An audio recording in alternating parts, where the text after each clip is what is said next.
ଆପଣମାନଙ୍କୁ ପ୍ରତ୍ୟେକଙ୍କୁ ପ୍ରଭୁ ଯୀଶୁଙ୍କର ବହୁମୂଲ୍ୟ ନାମରେ ମୋର ଆନ୍ତରିକ ନମସ୍କାର। ତେବେ ଖ୍ରୀଷ୍ଟରେ ପ୍ରିୟ ଭାଇ ଏବଂ ଭଉଣୀମାନେ, ଆପଣ ଥମ୍ବନେଲ୍ ଦେଖିକି ଆପଣ ଜାଣିସାରିଥିବେ ଅଲରେଡ଼ି ଆମେମାନେ କେଉଁ ବିଷୟକୁ ନେଇକି ଆମେମାନେ ଆଲୋଚନା କରିବା। ତେବେ ଅଘଟଣ ଘଟୁ ଘଟୁ ବର୍ତ୍ତିଗଲେ ଥାଲାପତି ବିଜୟ। ଆଉ ଏହି ସ୍ଥାନରେ ଆମେମାନେ ଦେଖିବାକୁ ପାଉ ଯେ କିଭଳି ଏକ ଅଘଟଣ ଘଟୁ ଘଟୁ ବଞ୍ଚିଗଲେ, କିନ୍ତୁ ୟା ମଧ୍ୟରେ ଏକ ସତ୍ୟ ବିଷୟ ମୁଁ ଆପଣମାନଙ୍କୁ ଜଣାଇବି, ଯେଉଁଟାକି ଅନେକଙ୍କର ନଜରକୁ ଆସେ ନାହିଁ ବା ଆସେ ନାହିଁ।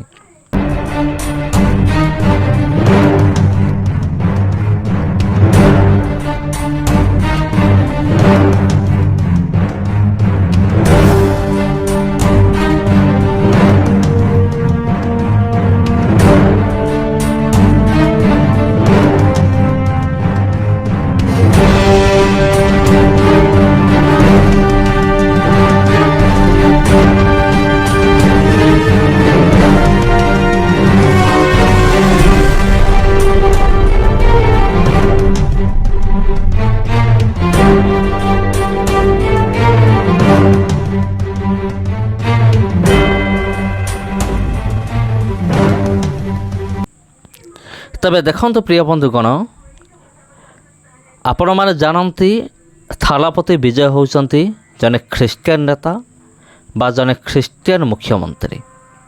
ଏକ ଖ୍ରୀଷ୍ଟିଆନ ପରିବାରରୁ ଆସିଥିବା ମୁଖ୍ୟମନ୍ତ୍ରୀ ହେଉଛନ୍ତି ଥାଲାପତି ବିଜୟ।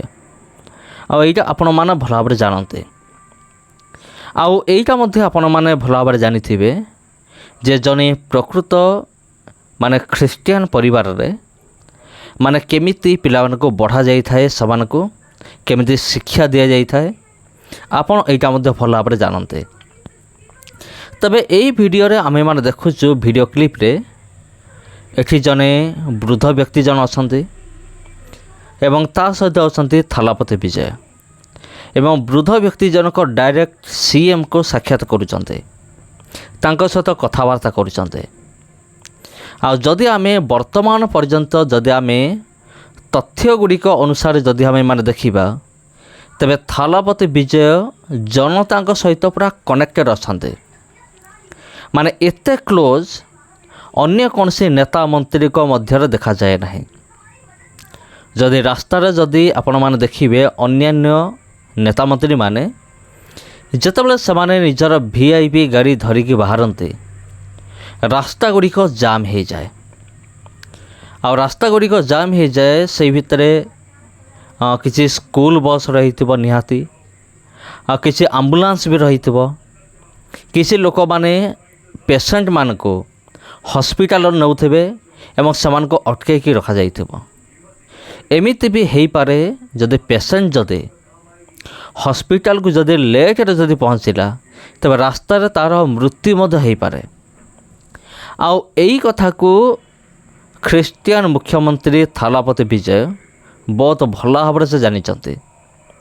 ସେଥିପାଇଁ ସେ କ'ଣ କରୁଛନ୍ତି, ସେ ପୁରା ଆଜ୍ଞା ଦେଇଛନ୍ତି, ପୁରା ଗୋଟେ ନିୟମ ତିଆରି କରିଛନ୍ତି ଯେ କୌଣସି ରାସ୍ତା ଜାମ୍ ହେବ ନାହିଁ। ତାମିଲନାଡ଼ୁରେ ଯେକୌଣସି ନେତା ମନ୍ତ୍ରୀ ଗାଡ଼ି ଧରିକି ଯାଆନ୍ତୁ ନା କାହିଁକି, ଏପରିକି ଥାଲାପତି ବିଜୟ ନିଜେ ମଧ୍ୟ ଯଦି କୌଣସି ଗାଡ଼ି ଧରିକି ବାହାରିଲେ, ତେବେ କୌଣସି ମନ୍ତ୍ରୀଙ୍କ ନିମନ୍ତେ କିମ୍ବା କୌଣସି ମୁଖ୍ୟମନ୍ତ୍ରୀଙ୍କ ନିମନ୍ତେ ରାସ୍ତାରେ କୌଣସି ଜାମ୍ ହେବ ନାହିଁ। ଆଉ ଏହା ଫଳରେ ସମସ୍ତେ ନିଜ ନିଜ ସୁବିଧା ଅନୁସାରେ ନିଜ ଜାଗାରେ ପହଞ୍ଚି ପାରିବେ। ସ୍କୁଲକୁ ଯାଉଥିବା ବସ୍ ଠିକ୍ ଟାଇମ୍ରେ ପିଲାମାନଙ୍କୁ ସ୍କୁଲରେ ପହଞ୍ଚାଇ ପାରିବ। ହସ୍ପିଟାଲକୁ ଯାଉଥିବା ଆମ୍ବୁଲାନ୍ସ ଗୁଡ଼ିକ ହସ୍ପିଟାଲକୁ ଠିକ୍ ଟାଇମ୍ରେ ପହଞ୍ଚାଇ ପାରିବେ। କୌଣସି ବି ଅସୁବିଧା ହେବ ନାହିଁ। ଥାଲାପତି ବିଜୟଙ୍କର ଏମିତି କ୍ଲୋଜ୍ ରିଲେସନ୍ ଅଛି ଜନତାଙ୍କ ସହିତ, ପୁରା ଡାଇରେକ୍ଟ। ଆପଣ ଦେଖିଲେ ପୁରା ଆଶ୍ଚର୍ଯ୍ୟ ହେଇଯିବେ। ଆଉ ତା'ର ଉଦାହରଣ ଏଇ ଯେଉଁ ଗୋଟେ ଭିଡ଼ିଓ କ୍ଲିପ୍ ଅଛି। ଅନ୍ୟ କୌଣସି ନେତା ମନ୍ତ୍ରୀଙ୍କ କ୍ଷେତ୍ରରେ ଆମେ ଏମିତି ଦେଖିବାକୁ ପାଇବା ନାହିଁ, ଯେଉଁଠି ଜଣେ ବୃଦ୍ଧ ବ୍ୟକ୍ତି ଜଣକ ଡାଇରେକ୍ଟ ସିଏମ୍କୁ ସାକ୍ଷାତ କରିବା ପାଇଁ ଯାଇଛନ୍ତି। ତେବେ ପ୍ରିୟ ବନ୍ଧୁଗଣ, ଆଜିର ଭିଡ଼ିଓ ବନେଇବାର ମୁଖ୍ୟ ଉଦ୍ଦେଶ୍ୟ ହେଉଛି ଯେ ଜଣେ ଖ୍ରୀଷ୍ଟିଆନ ମୁଖ୍ୟମନ୍ତ୍ରୀ କେମିତି ହେଇଥିବ, ଜଣେ ଖ୍ରୀଷ୍ଟିଆନ ନେତା କେମିତି ହେଇଥିବ, ତାର ଏକ ଛବି ବା ତାର ଏକ ଚିତ୍ର ଆଜିର ଭିଡ଼ିଓରେ ମୁଁ ଆପଣମାନଙ୍କୁ ଦେବା ପାଇଁ ଚାହୁଁଥିଲି। ସେଥି ନିମନ୍ତେ ଏ ଭିଡ଼ିଓ ଆପଣମାନଙ୍କ ନିମନ୍ତେ।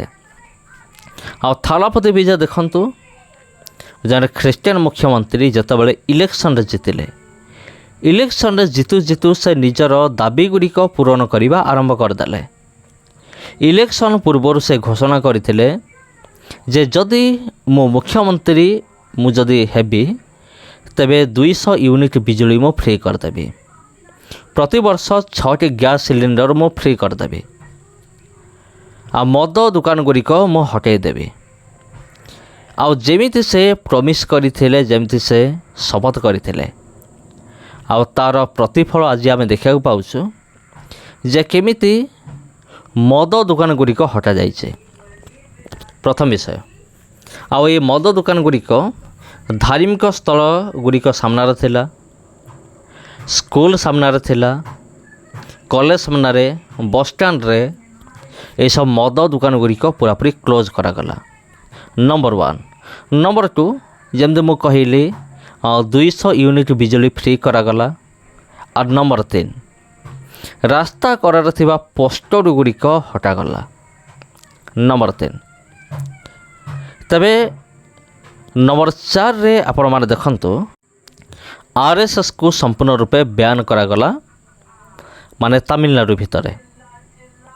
ତେବେ ପ୍ରିୟ ବନ୍ଧୁଗଣ, ଯଦି ଥାଲାପତି ବିଜୟ ଯଦି କେବେ ଭବିଷ୍ୟତରେ ଯଦି ପ୍ରାଇମ୍ ମିନିଷ୍ଟର ଯଦି ହୁଅନ୍ତି, ତେବେ ମୁଁ ତ କହୁଛି ସମଗ୍ର ଭାରତବର୍ଷରେ RSS ଏବଂ ବଜରଙ୍ଗ ଦଳକୁ ସମ୍ପୂର୍ଣ୍ଣ ରୂପେ ବ୍ୟାନ୍ କରିଦେବେ ସିଏ। ହଁ ପ୍ରିୟ ବନ୍ଧୁଗଣ, ଆଉ ଏଇଟା 100% ସତ୍ୟ ବିଷୟ ଅଟେ। ବର୍ତ୍ତମାନ ତାମିଲନାଡୁରେ ତାଙ୍କର ସରକାର ଅଛି, ତାମିଲନାଡୁରେ RSS ବନ୍ଦ, ବଜରଙ୍ଗ ଦଳର ଦାଦାଗିରି ପୁରା ସମ୍ପୂର୍ଣ୍ଣ ରୂପେ ବନ୍ଦ। କିନ୍ତୁ ଆଗାମୀ ଦିନମାନଙ୍କରେ ଯଦି ପ୍ରଭୁଙ୍କ ଅନୁଗ୍ରହରୁ ଯଦି ଥାଲାପତି ବିଜୟ PM ଯଦି ହେଇଯାଆନ୍ତି, ତେବେ ସେ କ'ଣ କରିବେ, ସମଗ୍ର ଭାରତବର୍ଷରେ ଆଉ ସେ RSS ଏବଂ ବଜରଙ୍ଗ ଦଳକୁ ସମ୍ପୂର୍ଣ୍ଣ ରୂପେ ବ୍ୟାନ୍ କରିଦେବେ। ଆପଣମାନେ ପ୍ରାର୍ଥନା କରନ୍ତୁ ଏଇଟା ଅତି ଶୀଘ୍ର ଯେମିତି ହେଇଯାଉ। ସମସ୍ତଙ୍କୁ ପ୍ରଭୁ ଯୀଶୁଙ୍କର ବହୁମୂଲ୍ୟ ନାମରେ ମୋର ଆନ୍ତରିକ ନମସ୍କାର। ପ୍ରିୟ ବନ୍ଧୁଗଣ, ଯଦି ଭିଡ଼ିଓ ଆପଣଙ୍କୁ ଭଲ ଲାଗିଥାଏ ଭିଡ଼ିଓକୁ ସେୟାର କରନ୍ତୁ, ଚ୍ୟାନେଲକୁ ସବସ୍କ୍ରାଇବ୍ କରନ୍ତୁ। ଧନ୍ୟବାଦ।